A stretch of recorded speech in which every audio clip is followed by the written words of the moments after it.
I thought my husband of 10 years was cheating on me, but I found out instead that he has huge gambling debt. I F39 and my husband Jake 40M have been married for 10 years. We've had our ups and downs, like any couple, but lately, things have been different. Money has always been tight, but we managed. Until a few months ago, when it seemed like our financial situation was spiraling out of control. Bills were piling up, and our savings account was dwindling faster than ever. It started subtly. Jake began coming home later and later, with vague excuses about work. Sometimes, he'd smell faintly of alcohol and something else I couldn't quite place. When I questioned him, he'd brush me off with a weary smile, promising it was just overtime or a drink with a friend to unwind after a long day. But the inconsistencies in his stories began to gnaw at me. Why would he need to work so much overtime when he never mentioned any new projects at work? And how was he affording these nights out when we were struggling to pay the bills? My mind, driven by anxiety and a few too many crime dramas, jumped to the worst conclusion. Jake was having an affair. One Friday night, after he told me he had to stay late at work again, I decided I couldn't take it anymore. I needed to know the truth. As he left the house around 8 p.m., I followed him in my car, my heart pounding in my chest. He drove across town, not to some romantic rendezvous, but to a casino. I parked a little way down the street, my mind racing. Was this some sort of cover? I followed him inside. What I saw next floored me. There was Jake, sitting at a blackjack table, completely absorbed in the game. I watched from a distance, anger and relief mixing in a confusing cocktail. He wasn't cheating on me. He was gambling. But that relief quickly turned to fury as I realized where all our money was going. I watched for a while, hoping against hope that he'd get up and leave. Instead, he kept losing. His face, usually so composed, was a mask of frustration and desperation. When he finally walked out of the casino, hours later, I followed him home, my emotions boiling over.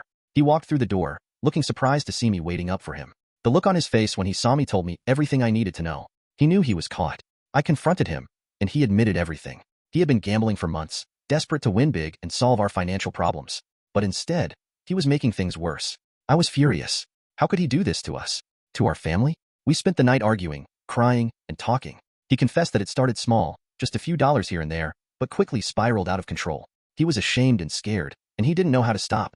The next few weeks were a blur of tough conversations and hard decisions. Jake agreed to get help for his gambling problem, and we started working on a plan to dig ourselves out of the financial hole he had created. It wasn't easy, and there were times when I doubted if we could ever get past this. But we're making progress. Jake has been going to counseling and attending Gamblers Anonymous meetings. We've tightened our budget, cut unnecessary expenses, and started chipping away at our debt. It's going to be a long road, but we're committed to making it work. Looking back, I realize how quickly my mind jumped to conclusions. I thought Jake was having an affair, but the reality was something entirely different. Life has a way of throwing curveballs, and sometimes, the truth is stranger than fiction. We're still healing, still rebuilding trust, but we're doing it together. And that, I've learned, is what really matters. Update 1. It's been a few months since I last shared our story. If you recall, I discovered my husband, Jake, wasn't cheating on me but was instead addicted to gambling. We were working hard to rebuild our lives and our trust. Things seemed to be getting better. Jake was attending counseling and Gamblers Anonymous meetings, and we were slowly digging ourselves out of the financial mess. But, as life often goes, things didn't stay on track for long. A few weeks ago, I started noticing small changes in Jake again. He was coming home late, and his old excuses resurfaced. Just one more hour at work, or, I grabbed a drink with a friend. It was like a nightmare replaying itself. I wanted to believe him, but deep down, I knew something was wrong.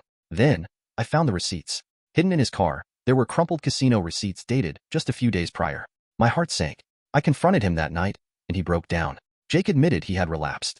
The stress of trying to make things right had pushed him back to the casino. He was ashamed and scared, but more than anything, he was desperate. We had another series of long, painful conversations. This time, it was different. The trust we were rebuilding was shattered again. Jake promised to get back on track, but I couldn't ignore the growing sense of doubt and betrayal. I wanted to support him, but at what cost to myself and our future? A few days later, I found myself sitting alone in our living room, thinking about the past decade. The love, the struggles, the dreams we shared. And now, the broken promises and the deepening financial hole. I realized I couldn't keep living in this cycle of hope and disappointment. I suggested we take a break, hoping some time apart would help us both gain clarity. Jake moved in with a friend, and I had some space to think. The silence in the house was deafening, and I found myself questioning everything. Was I giving up too soon? Or was I finally recognizing that sometimes love isn't enough?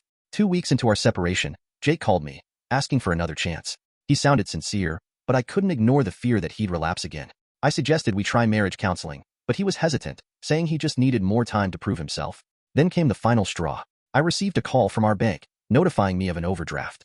Jake had withdrawn a significant amount of money without telling me. It was clear he was still gambling. I felt a mix of anger, sadness, and a painful realization.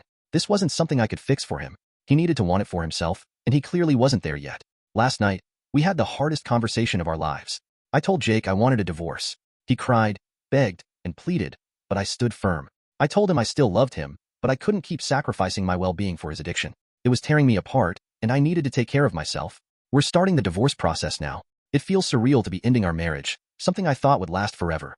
But sometimes, the best thing you can do for someone you love is to let them go.